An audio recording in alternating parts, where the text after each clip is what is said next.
face à la nation, Kazadi rend le silence. Lampadaire, forage, centre financier, Arena de Kinshasa.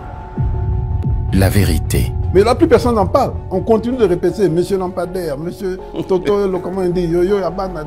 On continue de salir mon nom alors que le travail est fait et alors que j'ai héroïquement protégé la nation.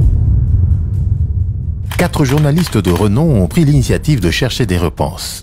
Mais vous avez aussi entendu parler qu'on vous appelait monsieur 30%. Moi, je vous dis, Willy Kalenga, amenez-moi un seul à qui, moi, j'ai négocié quelques commissions que ce soit, même 0,5%. Pourquoi est-ce que vous avez décidé le paiement en procédure d'urgence? Je veux vous dire, quand on gère l'État, on a des contingences politiques et on doit les apprécier, on doit décider vite. La procédure d'urgence sert à ça. Mais la procédure accélérée peut vous permettre de vous couvrir, c'est ce qui vous a été reproché. C'est pour ça que je me suis adressé à mon collègue du budget. Et nous savons le temps que ça met parfois pour un dossier pour aller et revenir. Ça peut mettre des mois, alors qu'on a un impératif politique à résoudre. Et c'est tous ces éléments-là qui font qu'on apprécie. Le mot d'urgence a été un mot électoral. Non, mais ça c'est une caricature. Oui. Là où stations ont été installées, et vous ne pouvez pas vous imaginer l'impact. Des gens qui n'avaient pas d'eau et qui reçoivent de l'eau en abondance. Maintenant, malheureusement, ça n'a pas été vite à cause de toutes ces histoires que je regrette, mais l'objectif n'était que celui-là.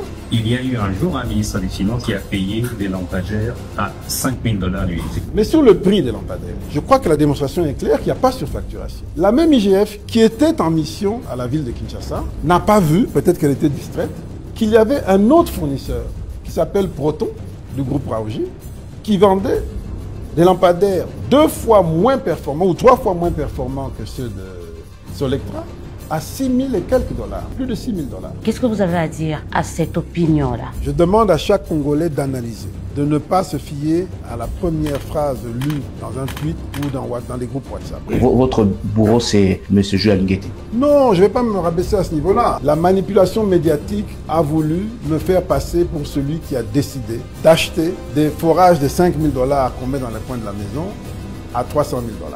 Ça, c'est une manipulation malhonnête. Vous vous voyez occuper encore un autre poste ici en République démocratique? Madame, je ne suis pas chômeur, je suis député national. Sur le plan politique, je parle d'un poste, de fonction, mais un autre point.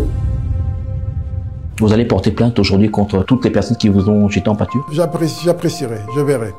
Mais ça va me prendre beaucoup de temps, beaucoup d'argent. Je ne suis pas sûr d'avoir les deux. Vous avez en face de vous quelqu'un qui a pris des décisions pendant ces 3 dernières années. Cette expérience m'a fait comprendre que ce dont le pays souffre, ce n'est pas la simple corruption, c'est des systèmes mafieux. J'ai eu le courage de mettre un coup de pied dans ces systèmes mafieux en apportant des systèmes qui bouleversent tout cela. Comment voulez-vous qu'on vous aime? Peut-être que j'ai été trop vite, peut-être que j'ai été trop fort, mais j'ai rencontré en face de moi une volonté de me faire taire, de me mettre de côté pour ne pas gêner le statu quo.